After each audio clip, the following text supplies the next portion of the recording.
Welcome back to the Real Estate Excellence Podcast. Today's guest is a superstar with one of the most respected brokerages in Northeast Florida, Engel and Volkers, First Coast.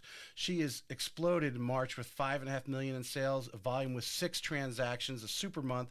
She is recognized by the Jacksonville producers as one of the top agents in Jacksonville.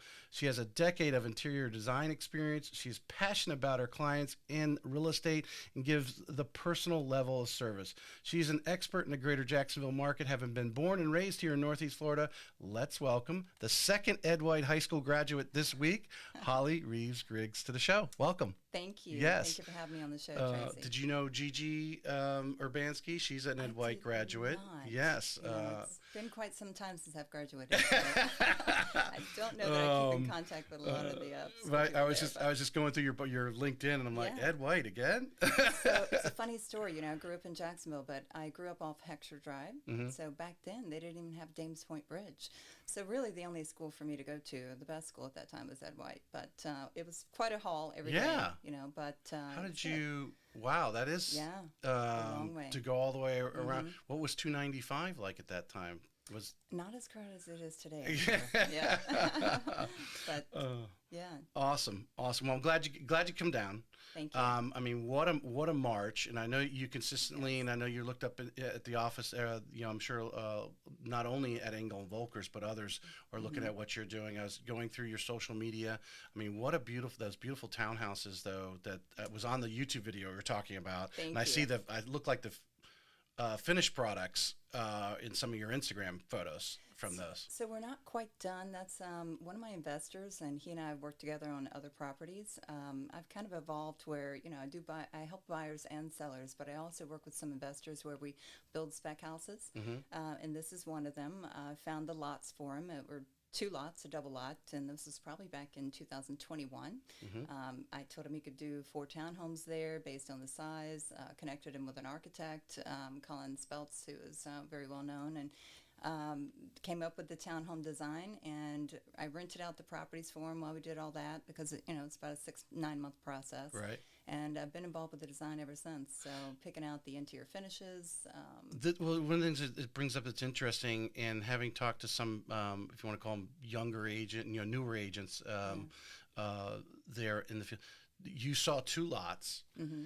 and how difficult was it for you to go and find out the information for your investor and say, hey, you can make these into one, we can make it into a townhome. Right. So I assume you're going to have there's some sort of HOA there with the 4 owners. There will be. Yeah. How did you find out that information? How difficult is that? So really it's more about knowing the codes, the local codes for the different beaches. Jacksonville Beach, Atlanta Beach, Neptune Beach, they're all a little bit different. How much pervious, impervious calculation based on the square footage of the lot you can build, what the setbacks are. Knowing that and knowing that it's zoned in multifamily, told him what he could put on the lot, and Right. we were able to get 4 townhomes at a really good size. Was that just, obviously, this wasn't your first rodeo doing something like that, but the first one you did, who would someone go to kind of get kind of that information that you're talking about, to kind of be able to confidently say, hey, yeah, we could put 4 townhomes in here and, turn them? Really, it's just calling the city, and then you start to learn about the officials, and they learn, who you are, and when you call them, you need, different codes. They'll send you all the, specifications that you can do on the different zoning lots. Is it as simple just going in there and saying, hey, I saw these 2 lots, can we do this? And they take it from there? I mean, how much information are you giving them? Because I'm thinking of that someone who's never done it before, Right. and being able to go, what kind of questions would they ask? So they won't take the information and run with it per se to say, hey, can I do this? Right. You have to 'Cause it all present has to be approved, what right? you want to do, right? Yeah. And typically it has to be on a plan, so really you have to get pretty far involved with it. But that's why you have a good inspection period if you're the buyer and you want to do, a multifamily, project on a lot. But, for me, I know that the side setbacks are 7.5 feet. In Jacksonville Beach, you've got a rear setback of, 30 feet. You've got a front setback of 20 feet. So basically knowing those setbacks, and then you kind of fit the structure of what you want to fit on the lot, and you see, is this going to be wide enough? Is it going to be something that someone can walk through and it feels like it's a good layout? Cool. So, yeah. Cool. Because I think, discovering these are little treasures, Yeah. really, especially the multifamily. Right. I mean, you know, if you could find a multifamily residence, a duplex or triplex, you know, anywhere that, Right. you know, you want to get your hands on it. It's hot. It's Right. cold. Yeah. Yes. Yeah. I mean, those two lots together probably cost about $1.5 million, and at the end result will be a $9 million townhome project. And I'll know every single last finish that's going into Right. those because you know I'm involved with the design, Yeah. which is a unique thing for me. Awesome. Yeah. I have a little niche going.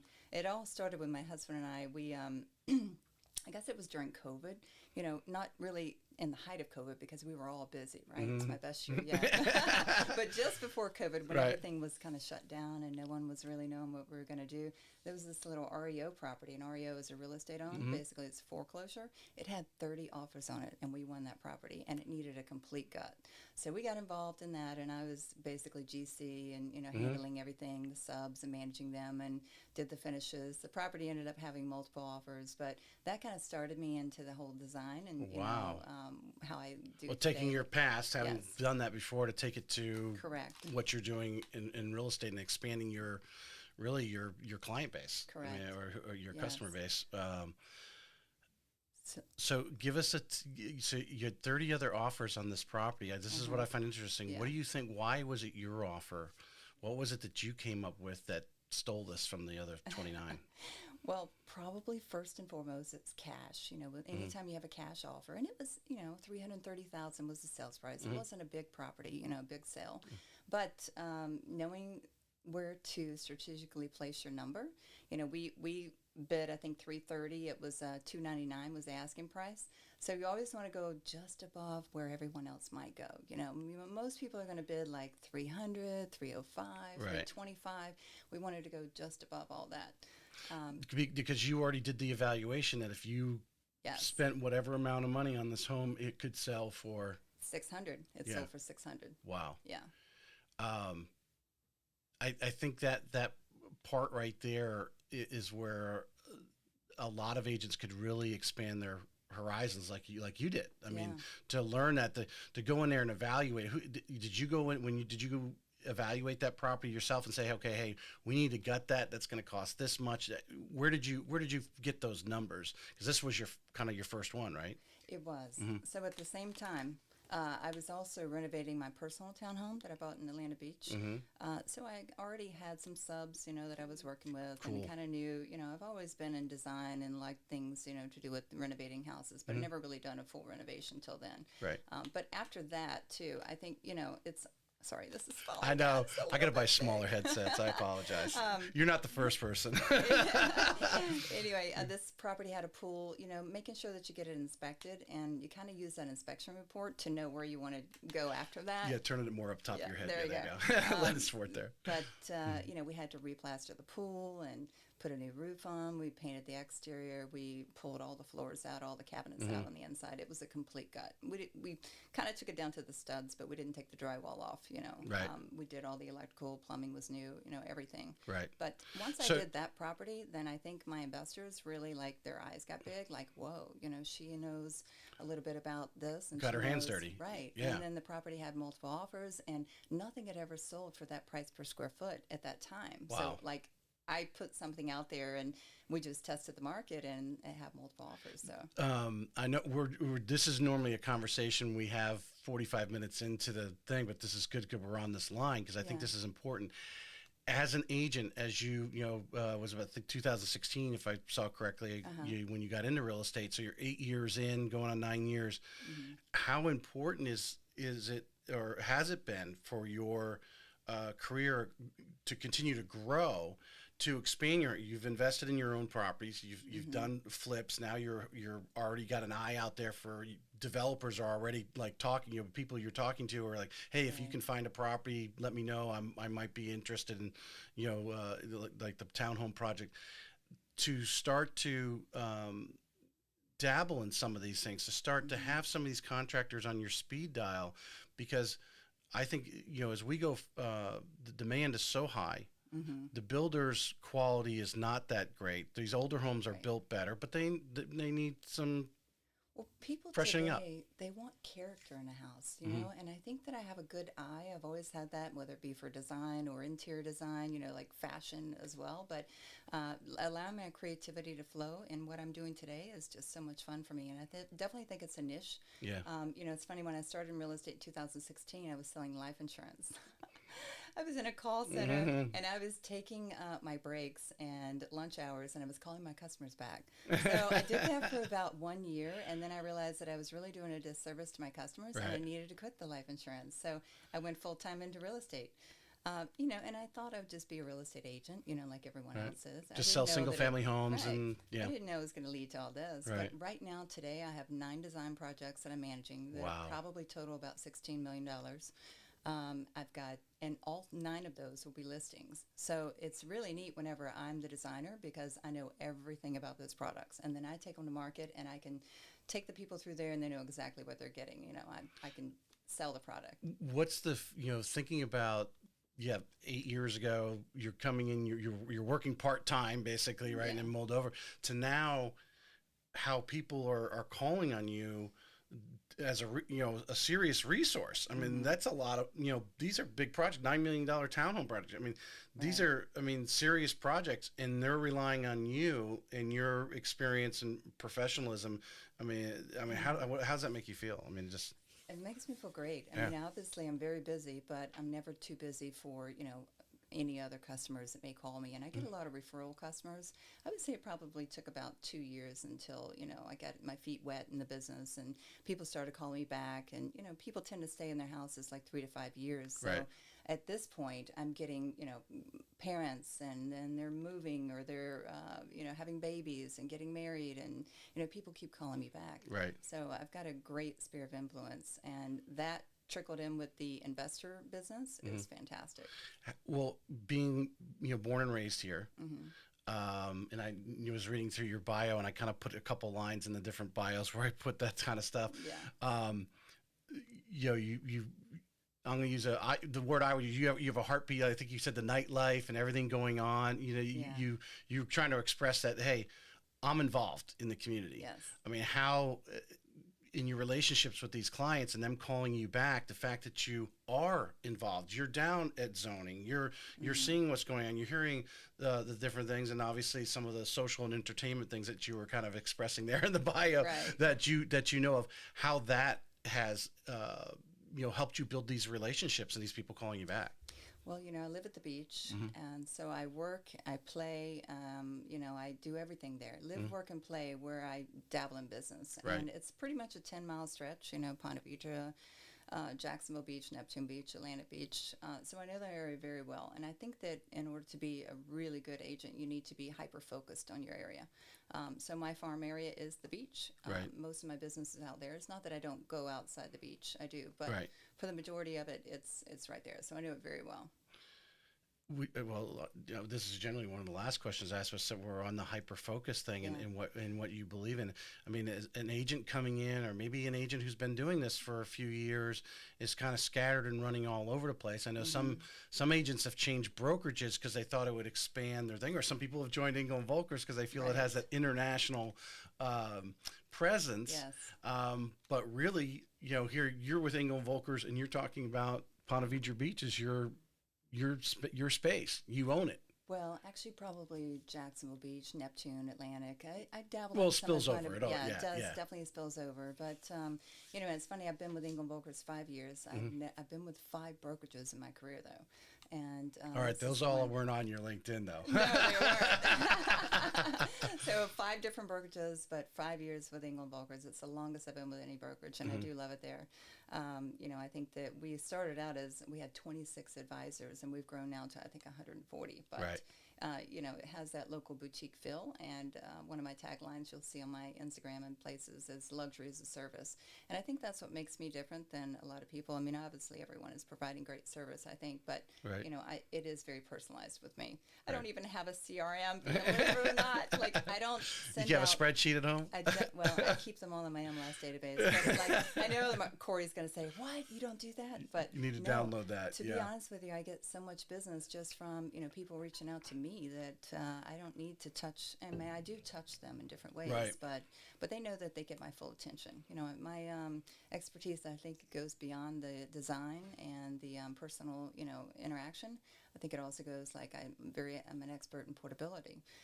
And that's a very important feature for like sellers. Before they sell, you have to make sure that you have maximized your portability so you can take it to the next Right. house. Right. But I don't think anyone's out there doing that either. I mean, there are companies No, that they're- charge to do it, but Right. I do it for my sellers when I see the need. Actually, it was I was talking to my boss, and she was talking about portability, and they have, you know, they have lunch and learns or whatever in classes about it, but I don't think enough agents are, because I think right now, and you can agree or disagree with me, insurance is so vitally important right now. It is. Getting that quote up front so they Yes. know what they're dealing with. And then portability being that second thing, you need to be an expert in it. do. Not say, I don't. Well, you could tell me more because you obviously this is something that you're dealing with the client. I personally, you know, that's not an interaction that I have too much with them. Yeah. But to be able to explain it to them again, going back to the county, saying, "Hey, what is Yes. how's this going to change things for me?" Because I think one of the I just closed a loan on the last day of the month. The current property taxes were like $700 some odd. Yeah. It's now a $400,000 property. I don't know how long the previous owners were in it, but it's probably a while. They had some Yeah. different exemptions. Well, obviously those taxes are going to go like $4,000, and so these people are going to get a shock in November of 25 when they get that new tax bill. So letting them know this stuff up front is important Oh, for sure. in continuing your reputation and service. So definitely with a buyer, it's important to let them know, like, you know, a lot of lenders will send the estimate for the payment on a buyer, you know, the principal and interest, and they'll estimate the hazard insurance. But I see it all too often where they're estimating it based on the current taxes. So I always like to let them know, you know, there's a tool if you go to Duval County Property Tax Estimator, and you can estimate the property taxes. Now you have to put in the assessed value. Now, who knows what the assessed value Right. is? It's always a different scale, sliding scale. So I would say they probably use about 85% of the sales price in most cases. They don't include things like commissions and stuff like that in the full price to assess your property.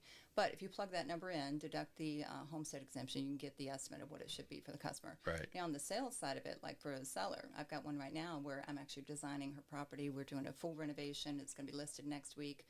Excited about that one in Jacksonville Beach. But she has been in the property 5 years. So when she bought it, it was $355. We're going to list for $725. So her market value has not grown as much as it should because it's an algorithm, right? The Right. county takes the algorithm and they base that Off every how much year. money they need. Right, exactly. So, you know, with the homestead exemption, your property taxes cannot go up more than 3% annually. Right. But your market, people get that in the mail, their trim notice, the truth and millage rate, right? And they get that in August, and they go, oh, yay, it's low. Well, you don't want the market value to be low. You want that to be as high as possible. So if ever you look at that market value and it's not in line with where it should be, which is about 85% of what you could sell it for today, Right. then you need to be talking to the county about Right. raising that value. So I've done it for most of my, many of my sellers when I see the need. But what Yeah. I have to do is very involved. So I have to send them, gosh, you have to, they base it on January 1st. So Right. like we're in April right now. So the property that I'm listing next week, I'm going to help my seller as well. But I have to go back to January. I have to pull comps, you know, from basically last year, December or whatever. Send those in to them. Show them that the value is higher than what they have online. And then they will reassess that based on the market, again, the market value they reassess. So it's going to increase reportability when we help her find the next house. Right. It's confusing. No, I know. well, yeah, to verbalize it, that I wasn't focused on that. What goes through what you're telling me and just blows me up is you get detailed like that. Yeah.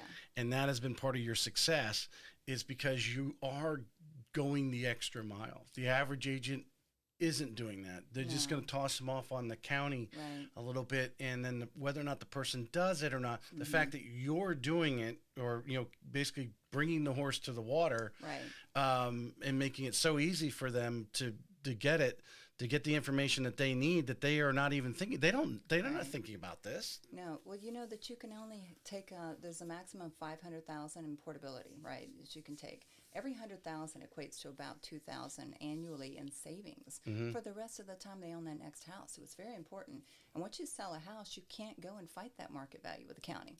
Or you have to have an addendum signed by the buyer, and I have an addendum that I use at times if we don't have time to get it disputed and get that appeal, turned over for the market value. But in a lot of cases, because most agents, are not knowledgeable about it, they don't know how to explain it to their buyer. If I'm on the listing side, hey, Right. sign this because their properties are going to be reassessed next year anyway. It has no effect on them, but I'm trying to help my seller get their market value up. So the key is to do that before you list. Yeah. Yeah. Well, we were talking about AI before the show. Yeah. Someone can create a GPT to actually do that. I need to learn how to do We that. got to call GPT, Carrie and tell her yes. how do know. you create a GPT? I love that podcast to do with the Carrie. It was so informative, and I'm trying to get more into AI and not to be unauthentic, but to use it to help my business in ways like this. Well, yeah, to be able to go the extra mile without Right. spending a lot more time. But Exactly.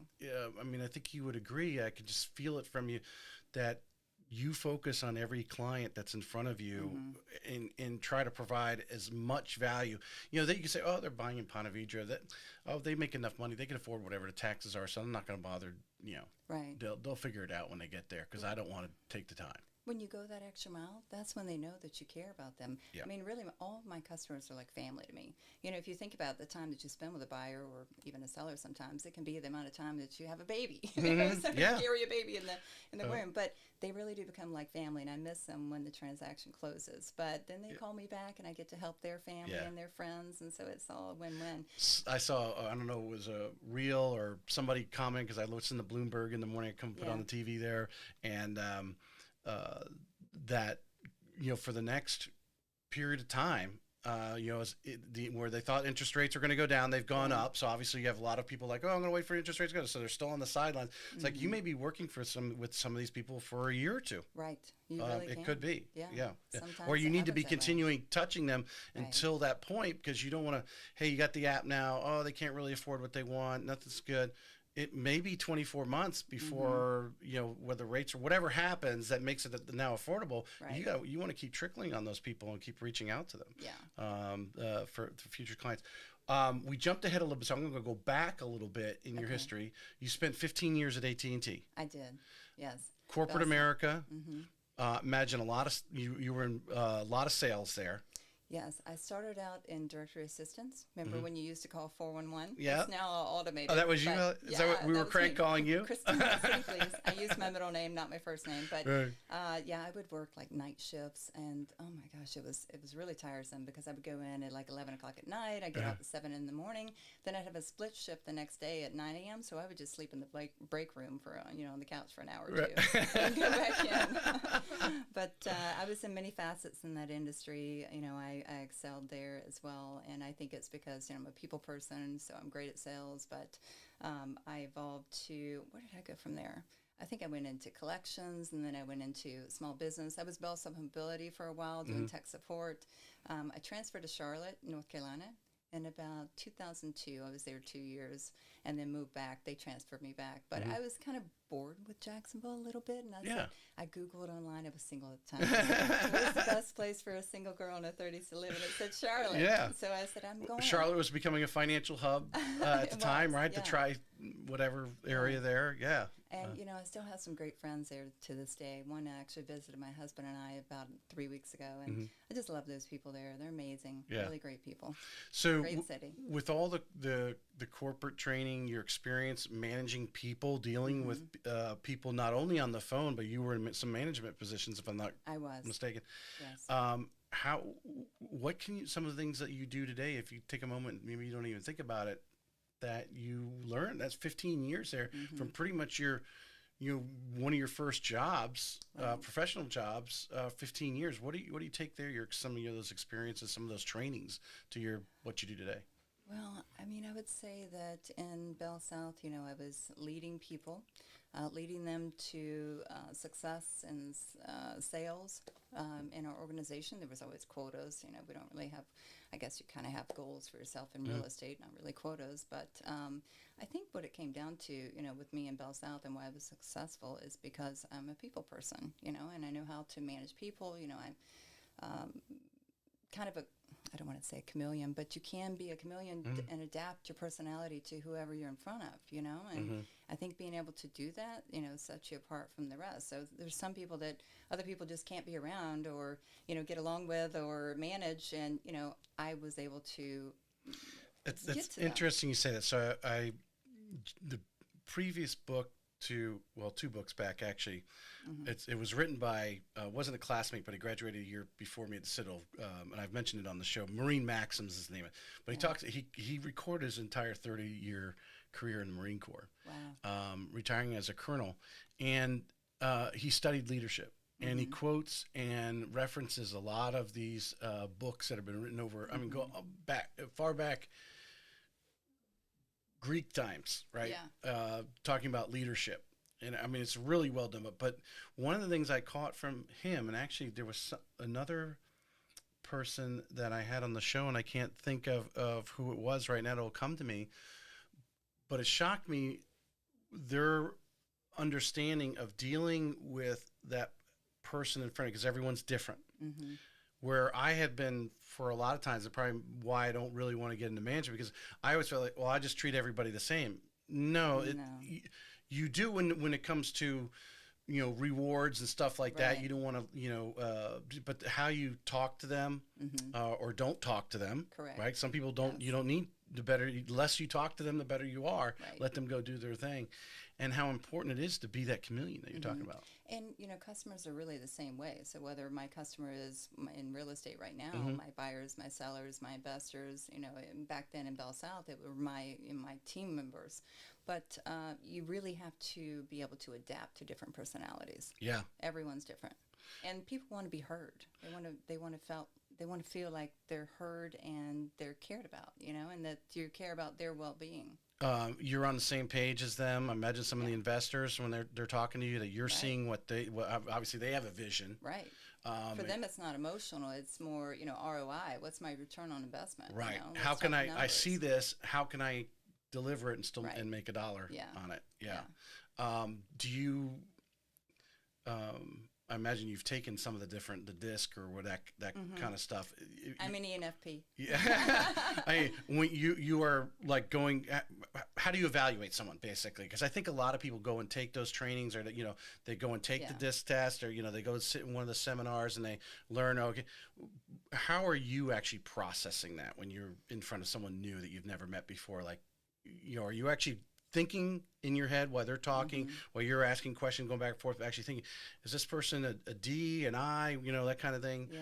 How do you evaluate that yourself? Well, for me personally, you know, I'm an ENFP, so I'm an extrovert, intuitive, feeler, perceiver, and I think that really takes me a long way with my customers. I have a standard form that I use if I'm speaking with somebody brand new, maybe it's a buyer, and you know, I go through those questions. During that conversation, I can kind of gauge, you know, who they are a little bit. You know, I get a little bit of background about them. I tell them a little bit about me. And, you know, I think from after that call, I've, you know, kind of learned a little bit more about them and how we're going to interact together and how they will best perceive it. How, when you're, and this is just it's popping into my head, but I've got to ask, because that's why the curiosity of how people process. I should have been a psychology major. I've said that a million times in my life. I know, it's very interesting. How people think and so forth. To have a discussion, even outside of just buying and selling the home, or that investor, to kind of, you know, and some of them aren't so welcoming to, you know, give you. It's not like you're digging into too personal, although you have to ask some personal questions like, where's your money coming from? Right? I mean, you got to know that. But to get to know, like, hey, what their kids' names. I mean, some people go as far as the dogs and the cats' names and stuff like that. How important is that? Have you learned it in your leverage and relationships? Because obviously people calling you back, they like you. Yeah. So you must have been something you did that you got the trust feeling with them. Well, I think you learn what's important to them. You know, I've got customers right now that I'm working with, buyers, and they were actually buyers, and then I helped them sell their house last year, put them in a rental, and we're finding them another property now to buy. But they love their dog. Their dog is like their baby, Yeah. you know, and Yeah. they'll send me pictures of their dog, and I, you know, blow kisses at the dog, and when I see them, you know, but I love animals myself, so, you know, it's just they know that I'm kind of involved with them and what's important to them. Do you troll social media to find out something about them?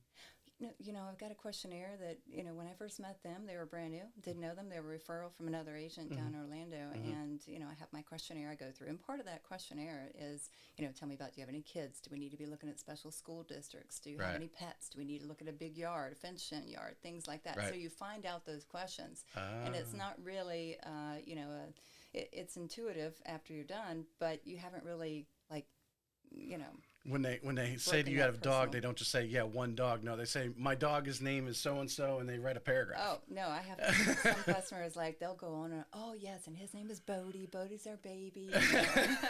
Or Olivia, or whoever it is. Right. Yeah.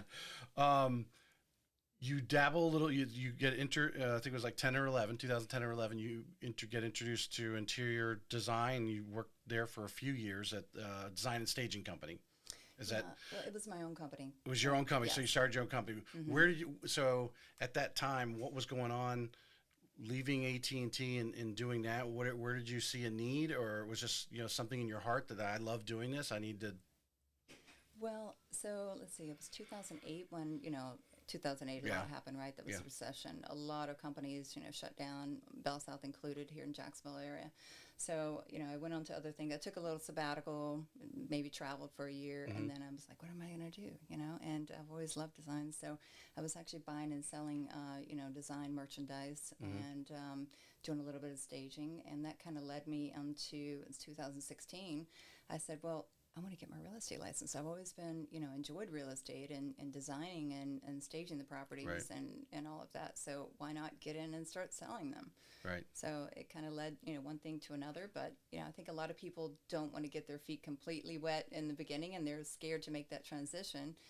So they, you know, hold two jobs, and like I did in the first year. But then it just really took off. Yeah. You know, I'm more of a person. I can't be like tied down, and I don't know how I did it 15 years with AT&T Right. because Well, they moved you to Charlotte, you're in an so broke office. the trend a True. little bit. Yeah, Right? and I did, and then I was a leadership coach there for a while. So I actually had a territory like Charleston and Greenville and Raleigh, and Oh, then I was yeah, based nice. out of Charlotte. So I was traveling for a bit, and I was in a leadership role where I coached the managers.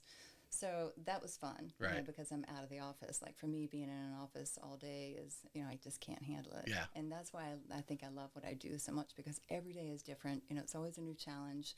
I always learn something different in this business, but you know, regardless, I'm around people and I'm learning so much about them, and they're all different. Right. Yeah. So you dabble a little bit in life insurance prior to making the jump in the real estate in Yes. 16. What's easier, life insurance or selling a house?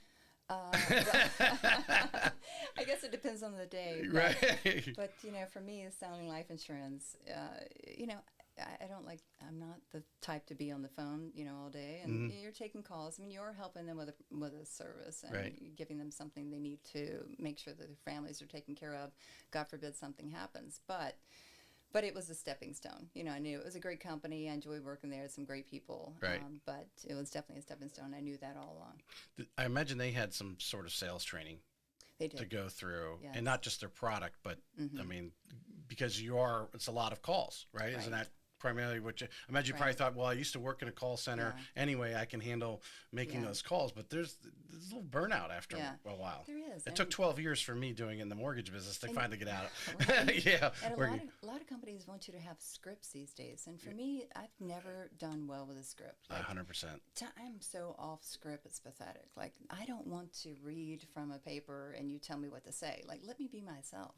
So I think that's the problem with me and, you know, those kind of companies, because it's not a good fit. No, I totally agree. I mean, I started off at Quicken Loans in 2005, Yeah. call center. Then they started to evolve. They had some scripts then a little bit. It got a little worse. I went to Loan Depot, was working from a call center situation for a couple of years, and they really wanted you to use that script. And the guy, I know the guy writing it, I wasn't really impressed by him. Yeah. I know it was his baby, and I'm reading it, and I'm like, that's not me. Yeah. That's this guy I don't even really, I'm looking at him and going, you're somebody's buddy that got this job. Right. And then they want to time you on the calls too. Yeah, they're listening in, and and you're going to be timed. Like, you got to hurry up. And, you know, it's not that I go slow. It's snail's pace, but at the same time, that's part of being you. And, you know, naturally, organically having conversations with people. Right. They would go in and listen to, at the time, it was unreimbursed business expenses on the tax return. And it became a big deal. Now they took it out of the picture totally because they realized and I remember this one customer specifically, she was an artist, so she had her art business. Yeah. Well, I don't know, they might have sold $500 in art throughout the year, but they had all these other expenses, you know, that they put in on the unreimbursed business expenses thing. And so, you know, you're looking at the tax return or their W-2, if they're W-2 at that, you know, and you go, okay, they're W-2, have really easy income, no problem. That's what they make. Oh, they pulled their tax transcript. They've got X thousands of dollars. Oh, now we got to decline their income. They've gotten rid of that now, but that was a big question. Like, they're listening, or did you ask that question about unreimbursed? This loan blew up because you didn't ask about it, like, right off the bat. Luckily, they've gotten rid of that in the lending side there. All right, so you're still dabbling in insurance. You're moving over to the real estate. Yes. What's that day that you say, I'm going full time? Well, I was actually at the insurance company, and I was taking a break to call a customer back who wanted to see a house. This was probably in 2017. You know, the market was still a little bit different there. Properties were sitting a little bit longer. They're still recovering from the recession. Right. But I was selling houses and I was closing deals. And I'm like, well, wait a minute. This is, you know, and I couldn't show them properties. You started making more money there than you were. Yeah, I was. So I said, okay, this has got to go because I just want to, you know, have the autonomy to create my own schedule and to be there for my customers. And it wasn't fair to them because I, you know, wasn't there full time. So I let them know that I was leaving for that. Yeah, never looked back. All right, so if you've listened to any of my podcasts, I like to dig into this because I think this is one of the most important pieces to a real estate agent's success. There's some agents that can pretty much work for any brokerage because they just do it all themselves. They understand the business. They just go. Yeah. But there's a lot that don't renew after 2 years, right? We know 80% don't even renew their license. There's this huge turnover every year when they come up on their 2-year renewal. The brokerage, that very first brokerage for you, how are you introduced? You know, did you know somebody was working there? Obviously you were working part-time with them, but what was the first brokerage choice? How did you come upon them? You want me to tell you the name or just leave that out? You can. It's on your LinkedIn if anyone wants to read. But if you can use names. I don't use names. But you are welcome to use any name. Berkshire Hathaway, and they're a great brokerage. I wanted to start with them because I lived in Atlanta Beach, so they were right around the corner from my place. Perfect. And you know, I thought it would be great. You know, easy to pop into the office, and you know, I met a lot of great people there, and it was fantastic. But then, you know, I maybe get bored, I guess, and I move along and wanted to learn something else. I actually think that because I've been with many brokerages, I've learned a lot along the way. Right. But I went to Exit Real Estate Gallery after that, and that was another fantastic brokerage. But then I moved on and went to Sotheby's for a hot minute. And then I went to Keller Williams. I was probably there maybe a year and a half or so, and then moved on to Engel and Volkers, and I've been there 5 years. So those are, you know, probably roughly 1 year stints at each place, you know, give or take a couple months, whatever. Yeah. So, did you make the change thinking, you know, like as many people think the grass is greener, right? It's gonna be greener over there. Like you said, you learned stuff from them, but there had to be a value drop in where you were at, where you're like, well, I thought I was going to get this, and that might have lasted a couple months, and then all of a sudden the third month it started to go downhill, and you're like, I came over here for that, and we've changed the attitude, the culture. I think that every brokerage really has something to offer, and I won't name any names, but there's one particular brokerage I was with that I think caters to new agents, and they have excellent training programs. But when I went on with them, I wasn't a new agent. I needed a little bit more. I was delving into the luxury market a little bit because, the beach, our prices are higher. So I can't help it. It's just a victim of where I live, circumstance. And well, it's an ideal place where any agent would love to be working. Right. Yeah. So, my average sales price, I think, is around 700,000. But again, I deal with other properties that are lower in value, but it's just the beaches are, continually growing. It's your home turf. Right. And then I think competing brokers, I was with a broker who had a competing broker. And for me, that's not, really where I wanted to be. And I saw that all my calls for my listings were going directly to them and they weren't answering and the voicemail wasn't picking up and I wasn't getting the calls. I'm like, okay, this is not going to work. Yeah. But, and then I thought I had luxury support. Because they were putting the office number on the listing instead of your cell phone. For the competing broker. Right. Brokerage. Yeah. So a tip to anyone out there who's in a situation like this, make sure your number is on there so you don't run into this situation. My seller tested it. When I listed the $2 million property, he called the number to see where it went. And it went to that brokerage and the voicemail was full. I know, right? So that didn't last very long. Yeah. With me. There. Yeah. But and it's not in. I've heard people say, or I've heard some brokers say, we're not in production, as if that's a selling point. But really, is a selling point that you have integrity? Yes. Yeah. Absolutely, you have to have integrity. But I think, for the particular brokerage where that happened, and they were competing brokers, they were too busy on their own things to offer support. And anytime you start any new brokerage, I mean, you need some kind of support, whether it's admin, marketing, just training, coming on board. You can't just send them to the wolves. I think, I talked to Pamela Hoffman, who I think kind of got to the same thing, why she went to Engel, and I know everyone, like I said on that show, I haven't heard anyone say anything negative about Corey yet. Maybe we'll find something, but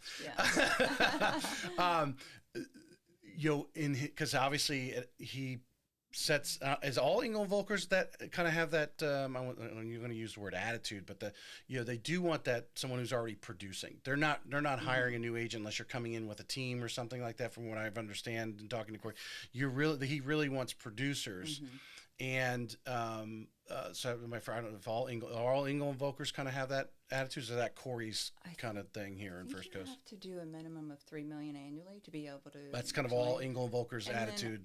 Also, he wants to interview people to make sure that they're a good fit for our brand. Because not everyone is, It just really depends. I think if you look at a lot of these, social media pages for some realtors, I'm like astonished on some of the things they put online. Right.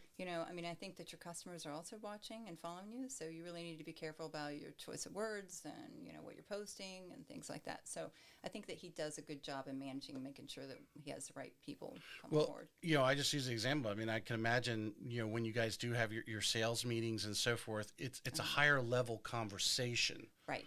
Than a lot of the stuff, like you said, at some of these brokerages that do cater to the newer ones. It's always dulled down because the majority of the people in that room, to where your more experienced agents either just go out and do their own thing, and maybe they're asked to come in and train.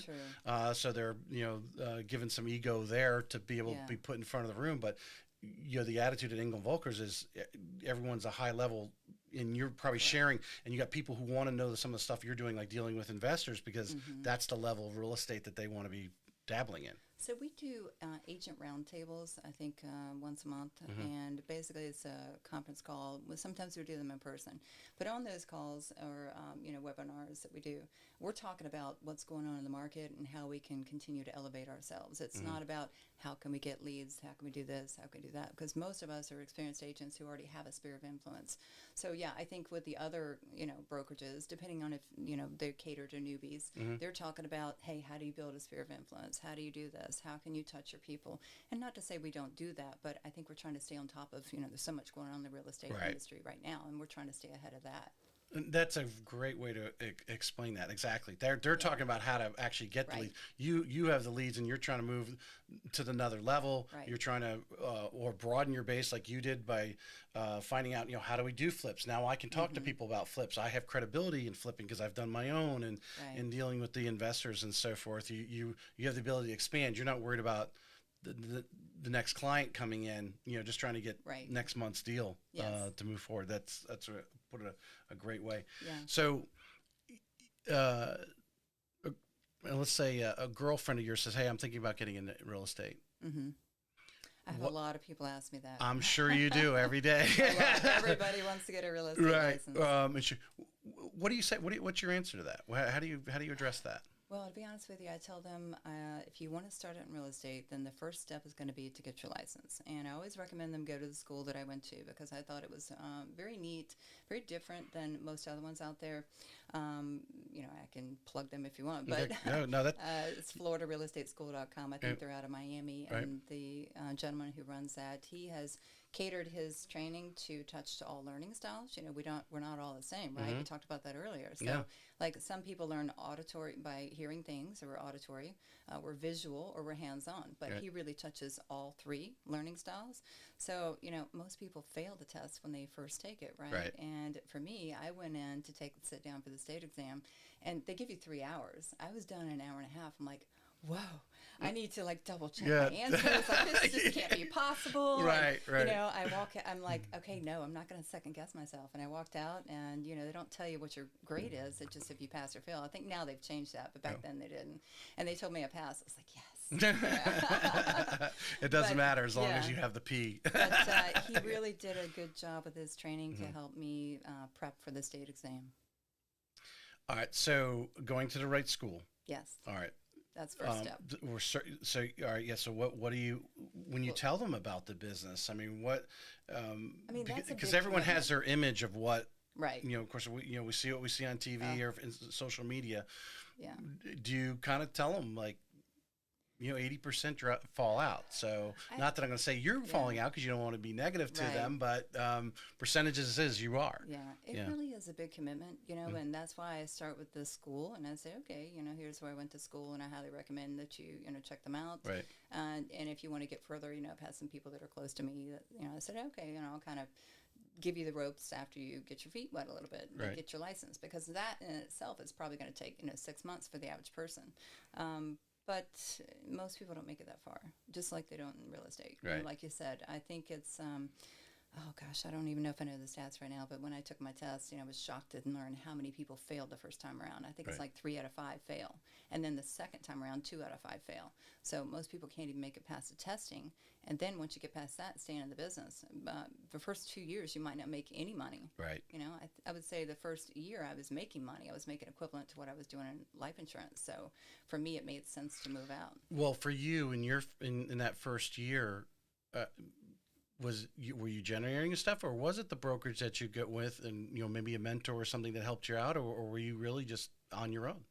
I was on my own. Yeah. Yeah, really. And plus, I was working a full-time job. So Right. working a full-time job, doing that part-time. I mean, it was hard. I didn't have time to go in and, into the Sitting office 3 hours and- in the morning and make cold Yeah. calls, as some offices they do for the new agents. So Yeah. hey, 8 to 11 or Yeah. 9 to 12, whatever it is, you got to make whatever amount of Right. phone calls. And, no one wants to use you when you're new, right? Right. So even your family members, like I had a family member searching for a house, and I was really bummed because they didn't want to use me. I'm like, Right. what? Yeah.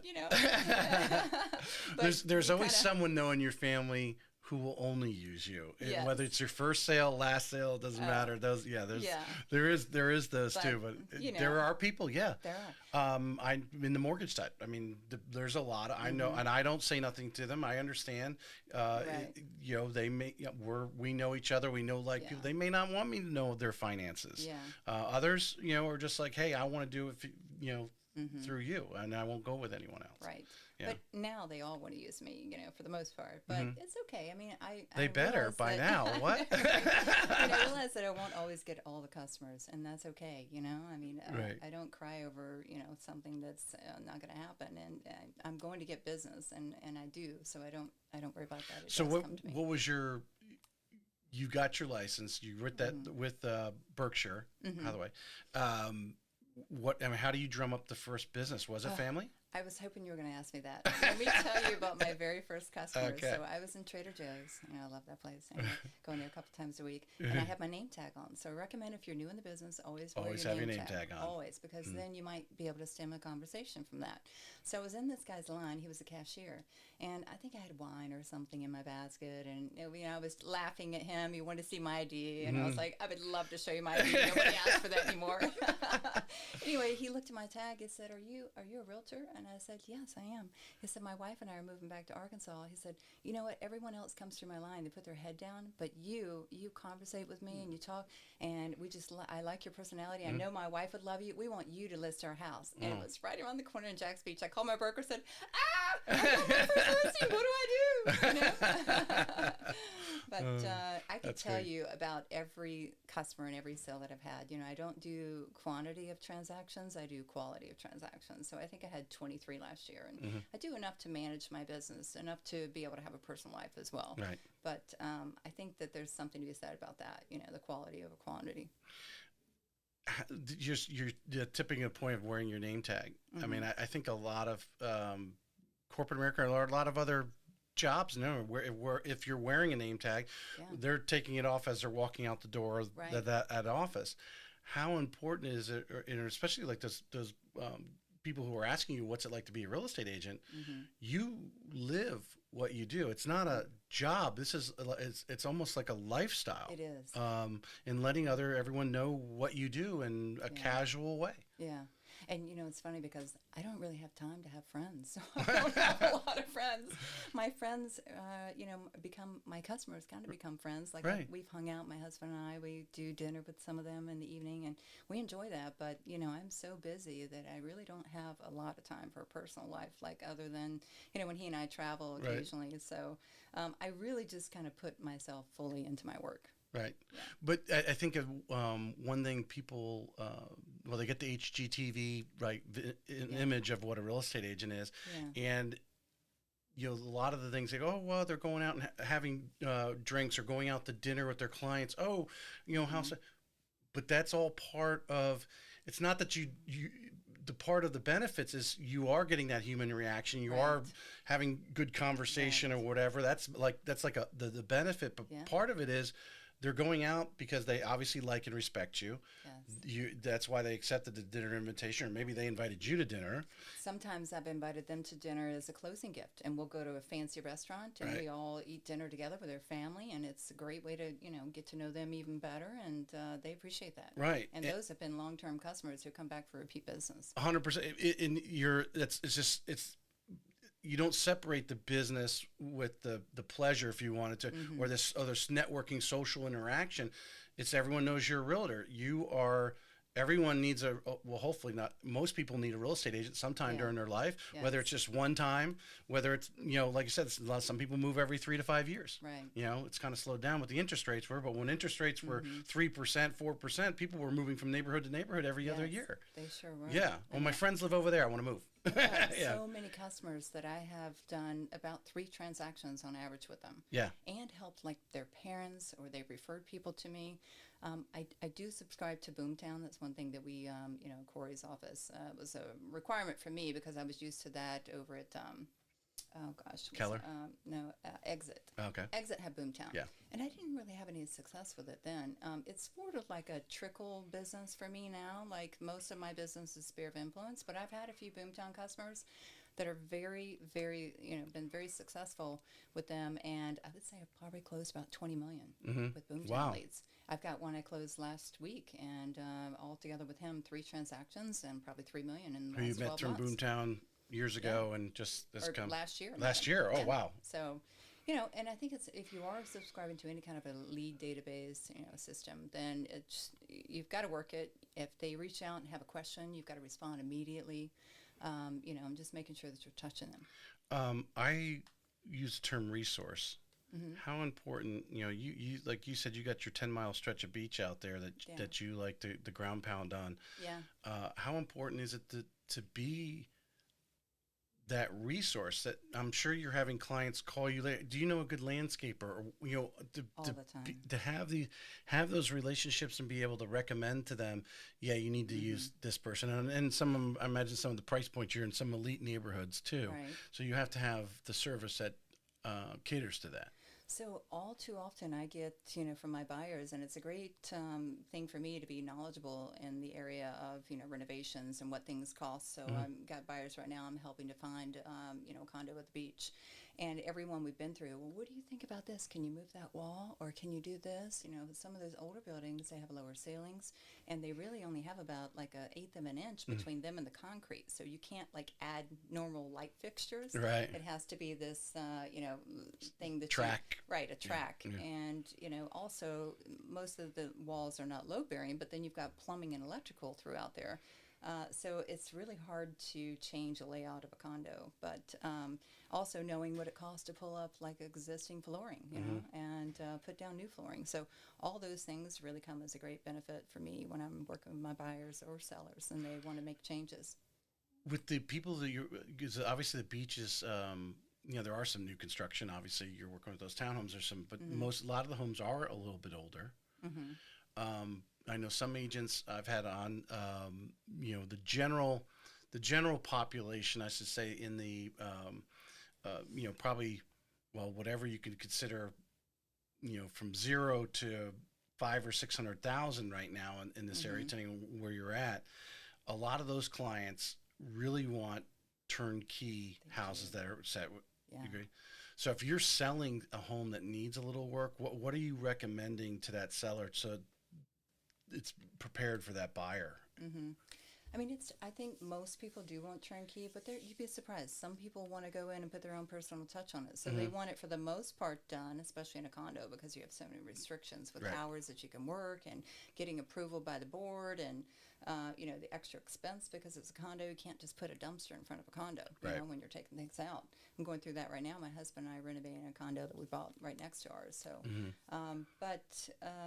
for the most part, they want turnkey because it is a lot of hassle and expense, and they Finding don't have the right resources. contractors that will show up, and Exactly. yeah, But I've got a Rolodex of them, and some I've had to let go. I've learned, I think, from my own mistakes and certain contractors, and then you kind of take that on. You learn from it, and you can help your next client because they're not going to make that mistakes doing Right. what you went through.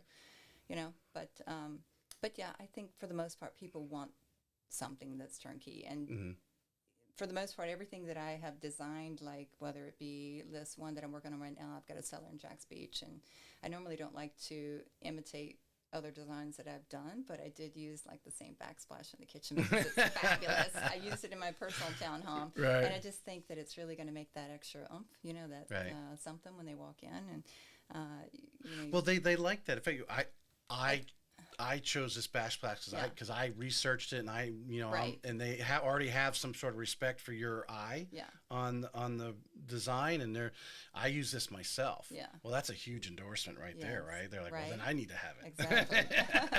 But like trends, some of the things that are going out are like, Yeah.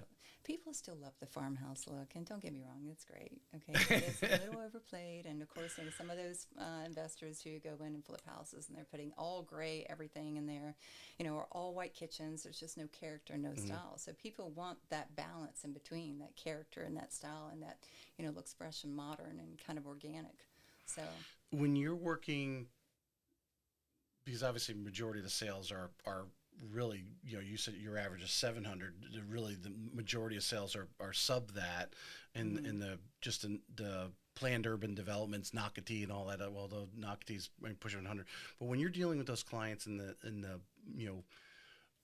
1.2, 1.5, $2 million, and you're going in to list their home, with the $700,000-$800,000 seller, you're like, hey, you're competing against new construction. We need to put some incentives in here. This is how we need to price it because these are what these new homes are going for. But when you're dealing at $1.5-2 million, they generally have a home that's probably somewhat unique. yeah. There. How do you approach that in a listing appointment? That the value or what you're going to do versus that $600,000 seller. That's a good question. I always evaluate whether or not, we need to stage a property. Mm-hmm. I've staged properties on my own. I could show you pictures. Or I use the same furniture in like a Three different homes. $1.5 million house that Yeah. I use in a $600,000 house. Right. But it's all about how you, position it. So, I think staging is important, being able to walk through and, talk to them about moving things around. I do have a professional I sometimes bring in to help me, to get things to where we need to be to go to market. Do you But stage a lot of the homes, or semi-stage some of them because maybe they don't have the right furniture in a room? You need to just make it look a little more. I did do that for a property that, I helped my brother and sister-in-law sell their townhome probably about a year and a half ago. And I did mailers in that community. I got a call from a seller who had her property on the market for 6 months with no offers. And I went in there and I basically told her, you need to paint this room. Let's make it all, one color, because whenever you walk in, it just breaks it up from the eye. Yep. So it makes it look smaller when she had this sunroom that was green and everything else was, off-white. Right. So she did that. We moved a light. She had a light that was supposed to be in a dining room over in like an office area. I said, let's make this a dining room. Yeah. And then we did, I brought in a stager. Sometimes I'll stage myself, but lately I don't have time, so I'll bring in a really good one that I know. And I said, all right, let's make this, she's brought in pieces, but I knew that it needed something. And we had multiple offers and went $28,000 above list price. Wow. In the first weekend. In the first weekend, yes. after 6 months of selling. The first weekend. And I mean, like, after 6 months with no offers. with less of an hour of observation and doing, and then moving those pieces, maybe another hour. Right. So a couple hours of Yeah. strategically. That's what blows my mind, because I know agents that do what you do, and then of course we know the agents that let that sit there for 6 months and like didn't even make why. Right. And it would blow my mind that you were the first person that actually suggested to paint that room, because of those things. Right. But this is going on all over the place. It is. I mean, not everyone has the eye. There's a lot of real estate agents, and I guess people say they just open doors or whatever they do. And I'm sure they all have their own little, unique thing that why they're in the business and they do well. But I kind of take it that extra mile with my customers, and if I see something that needs to be changed, I'll let them know. Because I mean, the attitude is, I would imagine, of a lot of sellers right now is they still do have the 2020-21 where they're going to put that house up, and that first weekend they have multiple offers. Right.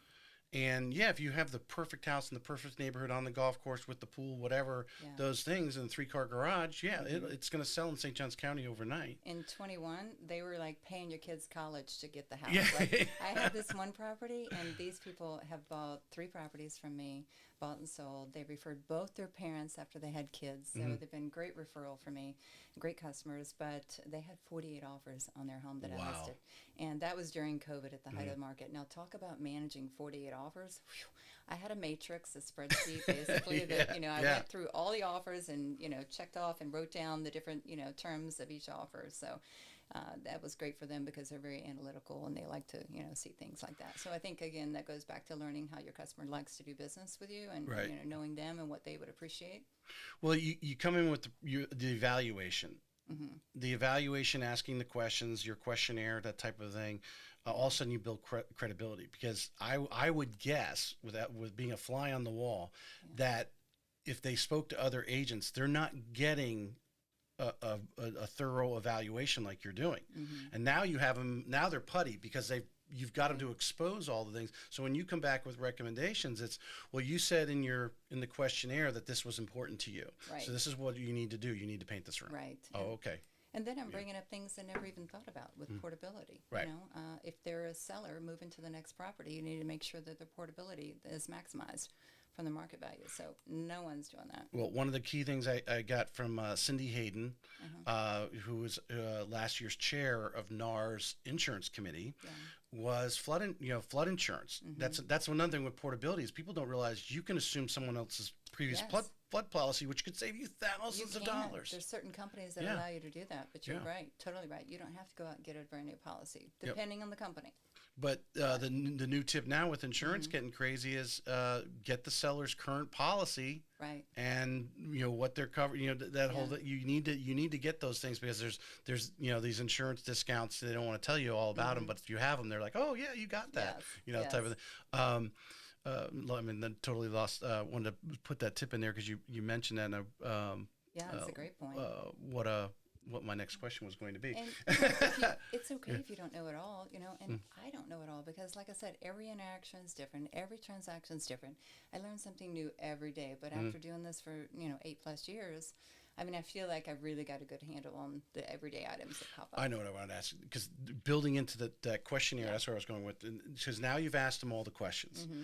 Now you've gained credibility. You're like, oh, this is a professional. Because if you walked in the doctor's office, they're going to do the same thing. They're not just going to Exactly. hand you a bottle of aspirin and say, hey, No. thanks for coming in. That's right. They got to diagnose the issue. Yes, you have to get to know them. Right. So you're asking those and exposing those things. Now you've got the credibility. So now when you can go ask. I think a lot of agents are bashful, don't want to tell them that, or they're like I said. There's a lot of agents obviously came on in 2020, Yeah. 21, where they really just stuck the sign in the yard Right. and they got offers, so they thought that was great. Yeah. You know, And that was easy back then, Yeah. but a lot of those people are getting out of the business because they realize now, it's harder than they thought. And if you're not building relationships in this business, then you're not going to have a business for a while. I think because I know, I personally know one agent's just like what you're talking, doing the evaluation and going in and saying, that's your professionalism. When you, the whole NAR lawsuit is they're saying agents aren't, they're not worth their what their commissions are. Is Right. basically the kind of the underlying thing they're saying, Right. although it's a totally cash grab, but that's Yeah. what they're claiming. They hire you as the listing agent. It's more than just the sign. You It got to is. go in there. Maybe you got to pick some weeds. Maybe you got to Right. paint the room. I've done that. Yeah. I've moved trash out of a garage when we closed on a house because they had already gone. That was actually my first listing. I'm like, you left all this. I Yeah. gotta move it now. But, I mean, we wear so many hats. And you really have to be able to adapt. Again, that kind of goes back to being a chameleon. Can you be a therapist? Can you be a mover? Can you be a stager? Can you be a you're a little bit of everything. Right, Yeah, right. designer. Sometimes you got to get in there and do some Sometimes sweat you work just to get I it have. because it's not a huge job. It's too small, and by the time somebody you could hire to get over there, they probably wouldn't do it right. You just Right. got to get in there and do it yourself, and Right. you show up in your dirty clothes and you Yes. sweat a little bit to get it Exactly. right. That's why I think a lot of people don't understand. That I think it's key. If anyone's listening to this right now, your evaluation, and they should call you. I'm sure you've shared this with other people. What are you asking?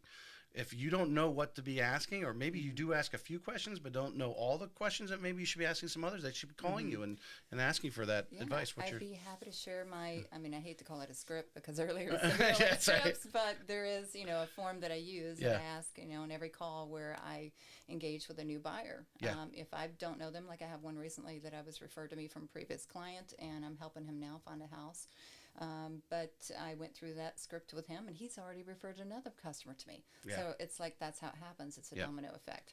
But yeah, I'd be happy to share that. And in that script too, there's a lot of verbiage about you never know who's going to be a first-time home buyer, and they don't really know about the process. But this has a nice process, and it's got all the verbiage about real estate. So you're giving them like a little loans. packet almost. Yeah, it's almost like there. a little packet. Yeah. It even has at the end a house hunting checklist. So once we get into starting to look, I always print off the MLS sheet and I'll staple it to the house hunting checklist. Because if we're viewing, 5 or 6, or try not to go over 6 in a day, I think they'll start to run together. But if you are doing, a lot in a short period of time and, they're close together, it's okay. And then that way they can keep track in their mind because they want to check off, what did they like about it, what they didn't like about it, pros, cons, and things like that. But you actually, the page that asks the questions, you ask for that back. Yeah. So you're giving, because I Well, think, I have it on me, and I usually email it to them if we're doing our Right, so they can call just- via phone. Right. And then I say, I let them know a few days ahead of time. I send that to them. I've had some of them fill it out and send it back to me. you Right, know? right. But I'm like, okay, we're still going to have a conversation and talk about this. right. Yeah. Yeah, because you got to get the in between the lines. Yes, exactly. Conversation There's part. nothing like a real conversation like you and I are doing. But I would imagine I know there's people laugh about it. There are some people who have these, buyer packets, seller packets, right? The fact that you are highly recommending they fill this out, and obviously you can tell how interested your customer is and how close True. they are to sell. If they go right in there and fill that out and they're sending it back to you a couple hours later, Yeah. I think they're ready to do something. Right. I mean, Yeah. normally I tell them, hey, I'm sending you this packet. I just want you to be prepared for our call. I'm going to ask you the questions on our call, and we'll cover anything else in between. So I don't really require them to fill it out, but then you have some, people that are a little bit ahead of the game, and they'll just send it back to me all, filled out. But then we do still have a conversation Right. on the phone. 100%. Yeah. But it lets them know what to expect. I think setting the right expectation is, very important in our industry and any other industry for that fact. Well, so I mean, were you doing a buyer's agreement before? Are you doing one now? Or are you starting? Are they? I mean, what's Corey? What are you guys talking about at Engel Volkers First Coast as far as the buyer's agreement and the that it might become a requirement here or something? I'd never done one before, but yes, we are going to be required to do them going forward as of July 1st. Right. And I don't think that's a problem. Well, it hasn't technically been settled, but I have a feeling they're going to mold that in to say that we're doing it in the ethics of the world. I have no problem, presenting that to buyers, and I've got, a couple now that I've already done that with, and they understand. Well, it's all about how you explain with your questionnaire, you're molding. You just mold that right into. Right. Exactly. Morph that right into that packet is okay. Hey, read these. He's got some questions, and then our buyer's agreements in the back. Right. And by the time they get to it, because you've asked the questions up front, I think 9 out of 10 are not even going to blink. I agree. Completely agree. Yeah. And you know what? If they do, then maybe they're not the right buyer for me. 100%. Maybe they're not a good fit, and that's okay. Obviously, I've never bought or sold a home with you. Yeah. I think this evaluation, the evaluation up front is one of your sweet spots, and obviously doing it consistently, because we know people probably have done it. They didn't get a full reaction out of the person. Oh, I don't want to do that anymore. You got to do that with everyone, and I'm sure you've tweaked it over the years. Yes. The questions you're asking, you're getting that information. What during your sales process, what would you say is another big thing that you really focus on that you think is so important in the process that you are putting that little extra energy as you are doing with that evaluation up front? Well, I mean, after the evaluation and we do the questionnaire, I keep that for my files. Typically I'll put it in, I'll scan it and save it in their email files. I try to be as organized as possible, even, with the inbox online and any other systems I use. But getting them pre-qualified, want to make, if they're not paying cash, make sure they get pre-qualified. And then we have a meeting, usually before we start looking for houses, but a lot of times they just want to jump right into the house. Don't really know the process. Right. So, when you let them know, they want to get in the driver's seat, and that's fine, but you kind of let them know how it's Do you try to bring them into these fancy Engel Volker offices as Corey's designed all over town, looking beautiful? I know they are great. I have them everywhere now. Yeah. But, no, believe it or not, most people don't come into the office. Right. We just don't, we have a lot of phone conversations, and then, too, I've met them in person, where I like to pick them up. So depending on, how I've met them or if they were a referral, I tell them, listen, I want you to get in my car if you're okay with that. And I want to drive around so that you can focus on the community and the neighborhood. Because if they're in their car and they've got all these sheets and they're trying to figure out where they're going, and, it's just so much a better experience for them. So I'm all about the experience. And again, that goes back to luxury as a service. I have waters for them in the car, and I have, all the sheets prepared. I've got a clipboard they can take into the house. Uber real estate agent? Is that what you call the show, the Uber real estate? I guess so. I never thought about it that way. Yeah. But, you're 100% right. Because they're not focused on what turns are, because that's not important right now. No, it's but they're seeing the restaurants that might be nearby, or Trust me, they love it. Yeah. When I pick them up, and I've got waters for the rest. Sometimes I've packed a little cooler when I know we have a long day, and I'll have ice in there with waters and like snacks like blueberries or something. Right. Right. Yeah. Well, how important? I mean, like you said, you try. It doesn't always happen that way, but it sounds like you focus on having some sort of face-to-face. Or I know some agents, good ones, they'll try to at least have a Zoom. So you are making, if they've never seen you before, they're getting seeing your face and just. Because people, I think, discount why you're told to do video at every conference you guys go to, is because people are building a relationship, even though you're looking at a TV screen or your computer screen or phone screen with the person who's talking through it. And in most cases, I would say, once you have that face-to-face conversation with them, especially if you've met in person, they're going to be committed to you. But until then, you're just somebody at the other end of the computer screen. It's really easy to cut you off. Exactly. Yep. So and say I can't meet or don't show up. Right. And I can gauge their level of commitment. They know that I'm committed. So I think it's taken that extra step. Yeah. How do you prep your clients? Because I imagine some of these, especially some you start getting these millions, the repairs get bigger, right? What are you doing in the process? when after that inspection's done, they imagine some of these several million homes, they could probably spend several $1,000s on their inspection, and so the inspector's got to give them something. Yes. How do you handle that? Do you prep them, and then how do you prep yourself for a negotiation? It depends on the property. And when I say that, like, during COVID, there was no repair requests. Like, people were accepting properties as is, waive an appraisal, all that, but we're not really in that market right now. So I do prep my sellers and my buyers to let them know that, hey, even though we're offering this price, if we find any issues, inspector's going to let us know on the report, and then we're going to talk about it, discuss it, and decide if it's something big enough that we need to ask for. I mean, in most cases, inspectors are always going to find something, right? It's kind of like that's their job. They all have their opinion, and they're all going to find something they think is off. But if it's not a health or a safety hazard, or not, functioning at all, then maybe if it's a toilet flapper, maybe we could, have somebody do that, a handyman. It's not a big deal. But then, recently I had one that had a little mold issue, and we had a mold remediation company come in, and we got a credit from the seller for $2,000. So, it really just depends on what the issue is. But with sellers, I let them know, hey, we're going to have a buyer come on board. They're going to have an inspection done. And whatever comes back on the inspection, we may have to negotiate. So I have this upcoming listing where we did a pre-inspection, a 4-point, and we did a pre-appraisal too. So it's kind of we were guinea pigs for this title company that asked if we would, do that. And I'm like, heck yeah, we'll do that. This is great. So they checked their portability, and I'm like, I normally do that anyway, but have somebody else do it. Well, they're adding value to you guys. So I think, it's not right for every property, but if you have that unique property, there's always an anomaly out there. Maybe have it pre-appraised and see what the value is. When you are working... Or pre-inspected. When you are working with an existing property... like I said, it's a different buyer when you're in that 1.5, 2 million plus, type situation. And like I said, that the repairs on those houses are just that much more. Yes.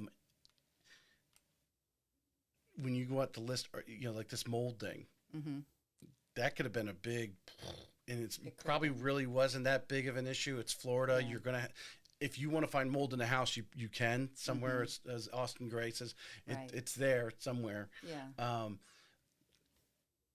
Do you try to coach some of those, someone selling a $2 million house? Hey, we really want to make sure there's no, big hiccups, something in the attic. I remember years ago, I heard one, there was, I don't know, a couple $1 million home, the few that are in Palencia, and it was one of the original ones. They got up in the attic for the home inspection and found, rodent feces all over the place and stuff like that.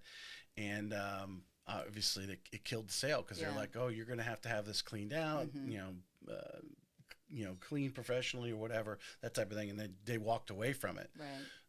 Because where that could have been, again, just a couple $1,000s to have that done, to the buyer, it's like, oh my God, there's rodent. What okay, else? Well, welcome to Florida. Right. Okay, yeah. Well, I definitely think it's good to inspect a property if you think there may be issues, or if you're not sure about, maybe you have an investor who's never lived in the property, so they don't really have any information on the property. But a lot of investors don't really want to know information on the property. So, have these sellers disclosures that state never lived in the property, not disclosing anything. So then it's kind of, buyer beware, just have to do your own due diligence. But if you've got a legitimate seller who's lived in the property, maybe they don't know this, don't know that, maybe there's an issue. I think bringing someone in ahead of time is good, and facing the problem up front before it becomes one. Because I'm sure you've dealt with, this is even a lot of agents have had it happen to them, depending on how many deals they do. It's happened where, because people were chasing after properties in 20 and 21, they were grabbing a property that they just defaulted to. Oh, yeah.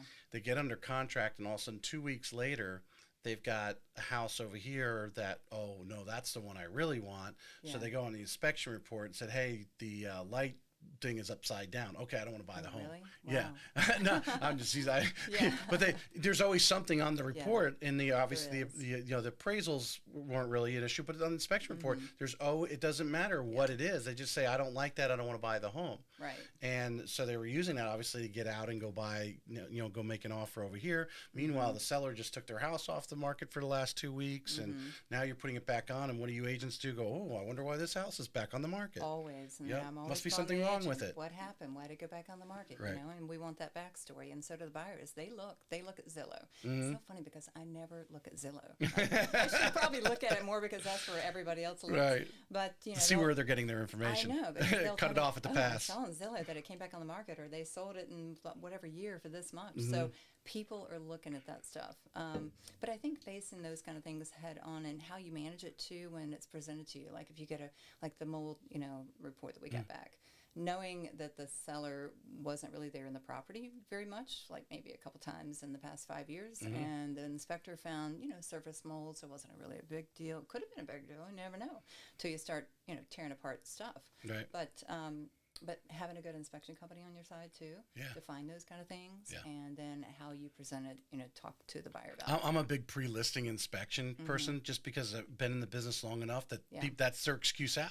Right. So if I can kill all their excuses as soon as that contract's signed, because I know how much you work just to get the contract signed. And another valid point about that too, if you have it pre-inspected, you can hire a handyman or do the repair yourself. But once you get the property under contract, you've got a buyer on board and they have a lender, and depending on the type of financing, you have to hire licensed professionals to do things that like would require electricity or roof or plumbing. And if you've got a cousin who does plumbing, then you could have him come in and do it beforehand. Change out the toilet or whatever. Right. Yeah. So it's definitely 100%. good to do that. It could save them a little, cash in the front if they, do the pre-inspection. Over your years, I'm going to wind down here. We'll try to go through these quick. Someone you support, maybe it was a broker like Corey, or a mentor?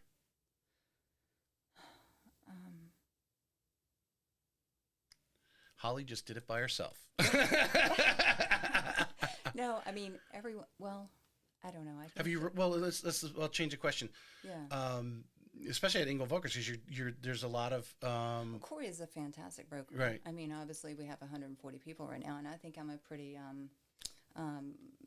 self-motivated. I kind of I'm able to do most. Every now and then, I have questions for him. Things he's always. There's always something new that comes up, some curveball. Like the support that he provides, for us as a whole, as a team, through the webinars and the agent things that we do once a month, is fantastic. And that's something I've never had at a brokerage. But maybe you didn't have a direct mentor, but I mean, the fact that you've been at Engel Volkers now for over 5 years, the level of other agents, you guys are, I wouldn't say you're all on the same level, but you're on a high level.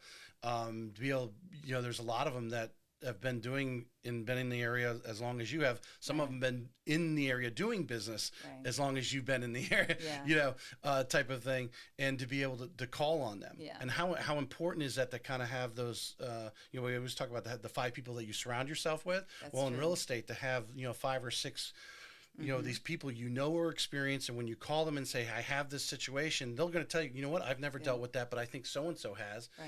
Or they're going to be able to say, yep, I've dealt with this, and this is how he did it. That You has have come faith up. in them that they're giving you the... Absolutely. I mean, we have a great support team. It's like a family, our brokerage.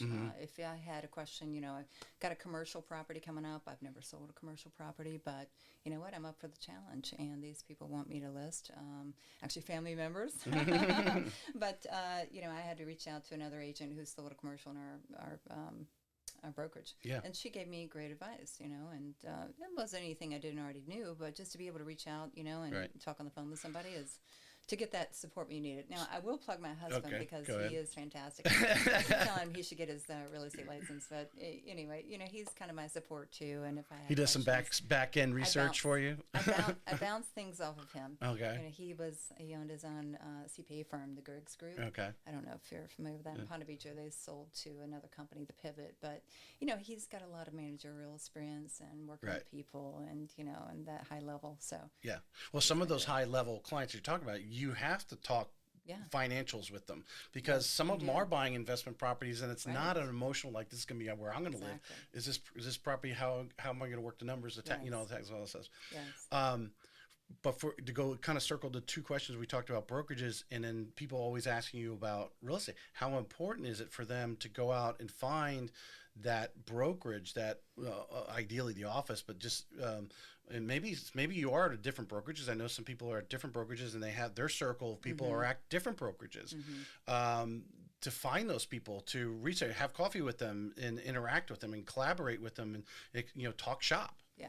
Yeah. I've actually had two people reach out, one at my brokerage and one was not at my brokerage, but reached out and asked me to do coffee with them. And I think people see you online and they see your success. And, I'm always willing to do that. If anyone out there, wants to have coffee, please let me know. I did it this week and I did it last week.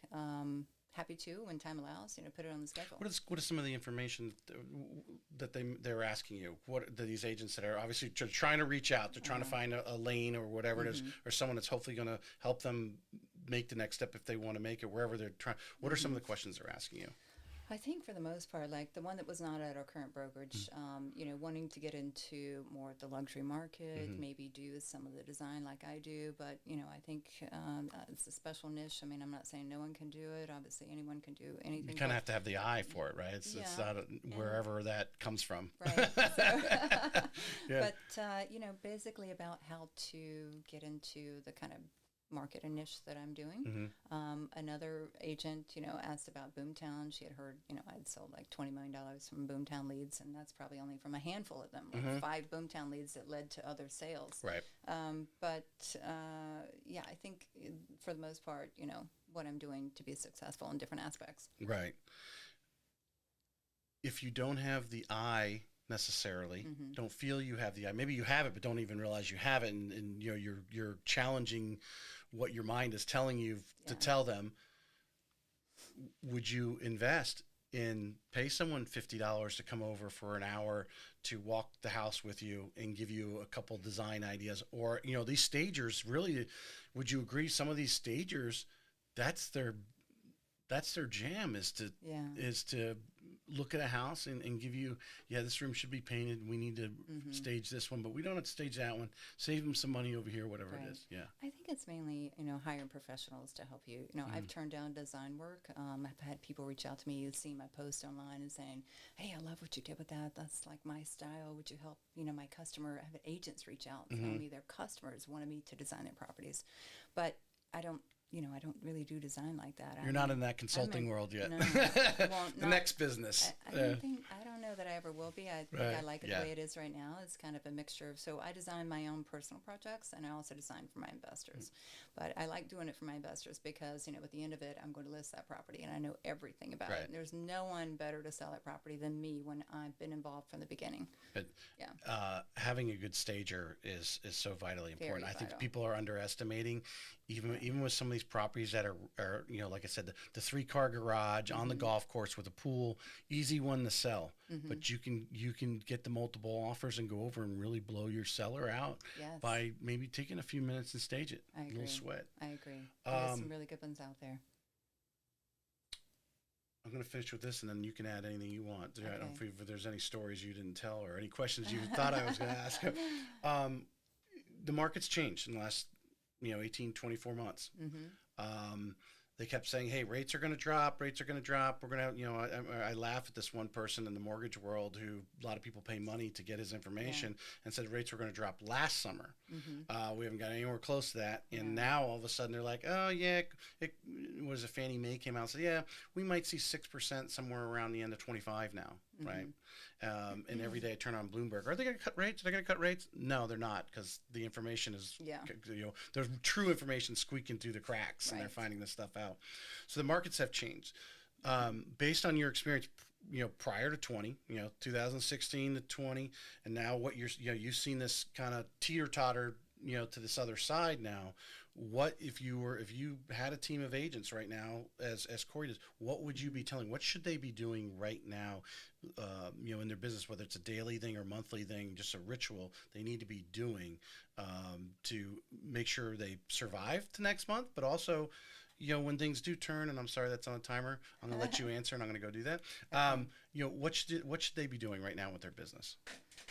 Well, gosh, you kind of touched on rates there, and, I agree with you because we all heard that rates were going to, cut maybe 4 times this year, and they haven't cut a single time. Right. I follow, I don't know if you know, I forgot his name, but he runs the Market Distillery, and he puts out some great analytics, and I'm trying to follow him and get in his next group coming up this summer. But, he mentioned that for the last 8 election years, rates have decreased. for 8 election years, except this year. Yeah. Why is that not happening? We don't know. But it's I have my definitely- opinions. I'm sure we all. But it's definitely, I think, stalled a little bit of the market. You know, Yeah. I wouldn't say it's a buyer's market. It's not in a seller's eager seller's market. Although there are still multiple offers happening on the right properties, but I think it's getting a little bit more balanced. Yeah. But the prices are not coming down. You know, you'll see There's price demand's too reductions. high for Right. that. Yeah. Especially, we're still in an inventory shortage, and especially at the beach. So I think that, you know, for agents, other realtors out there, and what they could be doing is know your market. Whether you know, are following the Market Distillery, and they put out some great analytics. You know, we have great resources from our MLS as well, and NEFAR. You can do stats. It's called Sun Stats, I think, and Corey always puts these out to our people. But you can do a search based on your particular zip codes that you cover and see what is the average, you know, sales price. How many buyers are cash? How many are financing? Did you know that last year 53.6% of condo buyers were cash at the beach? Yeah. It's amazing. Well, there was this article came out a couple of weeks ago. 54 and some change in Jacksonville are cash in all the sales. It's the highest in the nation, Right. actually. There are some other Florida places that are high in the 40s, but not 55%. And they're not affected by the interest rates. Right. So we're still seeing our prices increase, and that's a big part of it, I think, because we have a lot of cash buyers out there. Anything you'd like to add? Yeah, it's been great being I here. appreciate you coming on. Enjoyed the conversation. Never told my story, and I appreciate you allowing me to do that it's today. now it's going to be memorialized out there in the internet on audio as well.